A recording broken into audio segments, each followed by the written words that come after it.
सुबोध भावे, तुम्ही सिरियल मधनं खूप जास्त एक्सपोज होता असा तुमच्या चाहत्यांचा तुमच्यावर आरोप आहे की आम्ही तुम्ही तुमचं नाटक बघायला आम्ही येतो, पण तुम्ही सरी सिरियल मधनं सारखे दररोज दिसत असता. याबद्दल तुमचं काय म्हणणं आहे? माझं घर चालतो त्याच्यावर. फिल्म आमची रिलीज होईल, ती चालेल, त्याच्यानंतर कोणीतरी दुसऱ्या फिल्म मध्ये घेईल. नाटक चाललं पाहिजे तर त्याचे प्रयोग होतील.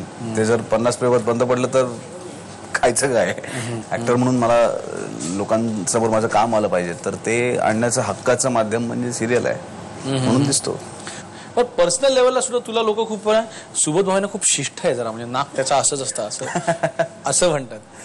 नाही, असं नाही आहे. म्हणजे मला माहित नाही, पण जरा सूर जुळायला माझा थोडासा वेळ लागतो. कदाचित त्या काळात त्यांना असं वाटत असेल की हा शिष्ट आहे, तर असं वाटू शकतं.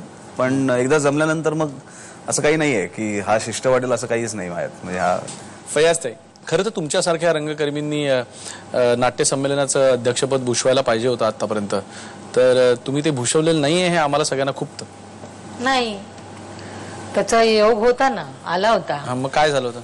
ते पण फार मोठं राजकारण आहे ते सुद्धा. कारण एक तर सोलापूरमध्ये होणार होतं, आम्ही सोलापूरची, आणि सोलापूरकरांच्या म्हणजे जे आमचे रंगकर्मी आहेत, जे रसिक प्रेक्षक आहेत, सगळ्यांना असं वाटत होतं की आयदर जब्बार पटेल किंवा मी.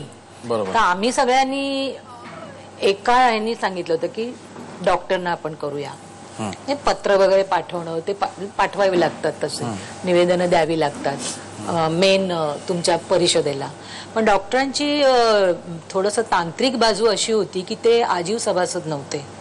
जे आजीव सभासद असतात त्यांनाच संमेलन अध्यक्ष पद ते स्वीकारू शकतात किंवा ते उभे राहू शकतात निवडणुकीला. मग साहजिकच माझ्याकडे आलं ते. पण ते काय आहे, नियामक मंडळाच्या लोकांनी मला नाही निवडून दिलं. मला नाही म्हणजे म्हणजे वाईट वाटलं, त्याचंही रुखरुख वाटली. थोडे दिवस मला त्रास झाला त्याचा. आणि मुख्य म्हणजे माझा सण होता, रमजान सण, त्याच दिवशी हे डिक्लेअर झालं. अच्छा. म्हणजे मी शिरखुर्मा सुद्धा प्यायले नाही त्या दिवशी. वाईट वाटलं मला फार की आपल्याला आपण इतकी वर्ष काम करतो, गेली माझ्या व्यवसायाला म्हणजे या पदार्पण करून 44 वर्ष झाली. तर त्यावेळेला फार तर 40-41 वर्ष झाली असती. 3 वर्षापूर्वीची गोष्ट आहे ही. आणि आपण इतकं करून सुद्धा मग आपल्याला नियामक मंडळांनी निवडून आपल्याला दिलं. माझ्या लक्षात नाही, पण कोण झालं त्या वर्षी नाट्य संमेलन अध्यक्ष? त्या वर्षी माझ्या अंदाजाने रमेश देव झाले. सुबोध भावे, तुमच्यावरती देखील एक आरोप असा केला जातो की तुम्ही पडद्या मागे म्हणण्यापेक्षा पडद्या बाहेर तुम्ही खूप स्टंटबाजी करता. म्हणजे तुम्ही एकदा डबिंगला तुम्हाला आवाज लागत नव्हता आणि कमिशनरची भूमिका होती, त्यावेळेला मग तुम्ही अल्टिमेटली डबिंगला उभं राहता सुद्धा एकदम ती वर्दी बिर्दी घालून मग उभे राहिला आणि मग तुम्ही डबिंग केलं वगैरे. म्हणजे हे काय, म्हणजे काय चावटपण आहे म्हणजे? नाही, हे पसरण्याचं मेन कारण म्हणजे आमचे ज्यांना मी प्रेमाने डॅडी म्हणतो ते जयवंत वाडकर त्या दिवशी स्टुडिओत होते. आणि ते असल्यामुळे ही बातमी खूप लवकर सर्व लोकांपर्यंत चांगल्या पद्धतीने पोहोचली. गमतीचा भाग आहे तुझा. मी ह्याच्या आधी इतर फिल्मच्या डबिंगच्या बाबतीत असं कधी झालं नाही, पण त्या फिल्म मध्ये संगीत कुलकर्णीची फिल्म क्षणोक्षणी, त्याच्यामध्ये मी एक एसीपी होतो. आणि डबिंगला एक सीन जवळजवळ आम्ही 4 तास डब करत होतो. एकच वाक्य, पहिलं वाक्य त्या एसीपीचं. आणि तो काहीही केल्या तो सूर त्या वाक्यात येतच नव्हता.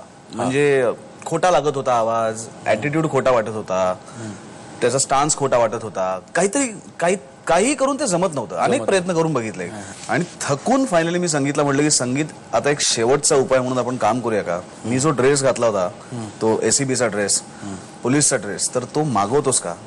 तो घालून बघूया काही होतंय का? तर तो म्हणला बरं बघूया. म्हणून तो ड्रेस मागवला. तो ड्रेस मी घातला आणि घातल्यानंतर पहिला टेक ओके झाला. म्हणजे मला माहित नाही, कदाचित असं असेल की ते एक जसं म्हणतात ना की पोलीसच्या वर्दीमध्ये ती साली ताकद आहे, ती जादू आहे. म्हणजे ते अंडू पांडू जरी घातला ना खाकी ड्रेस, तरी त्याचा एकदम पर्सनॅलिटी अशी होऊन जाते की आपण चायला पोलीस. आता मला सांग, आता बालगंधर्वचं डबिंग झालं का? नाही, पण बालगंधर्व मध्ये गंमत आहे. बालगंधर्व मध्ये स्त्रीच्या वेशात मला डायलॉग काहीच नाही आहेत, त्यात गाणी आहेत, ती झालेली आहेत. आहे ते पुरुषाच्या वेशात आहेत, जे करू शकतो मी. पण आता या सेगमेंटमध्ये आम्ही एक विशेष गाणं तुमच्यासाठी बनवलेलं असतं, त्याला आम्ही पॅरडी सॉन्ग म्हणतो आणि जसराज आणि बँड ते तुमच्या समोर सादर करतं. कोठून कंठ येतो, कोठून कंठ येतो, कोठून येते गाणे की असते कुणाला, की असते कुणाला. हे दैवाचेच देणे की असते कुणाला. हे दैवाचेच देणे कोठून कंठ येतो.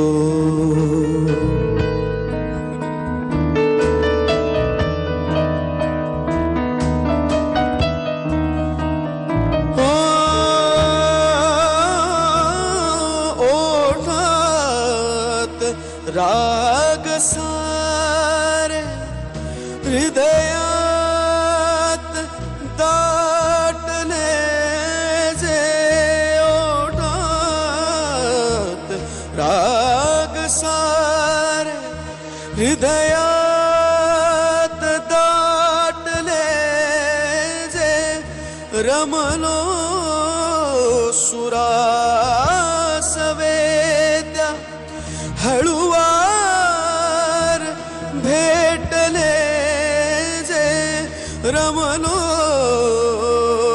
सुरास वेद्या, हळुवार भेटले जे. लय सूर ताल लेणे केले तुझे दिवाणे. एक एक सूर येई, एक एक सूर येई. न्हाऊन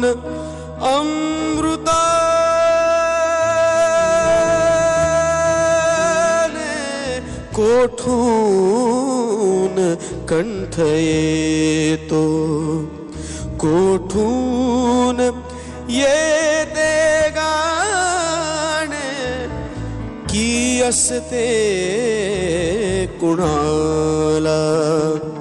हे दैवाचेच देणे कोठून कंठ येतो.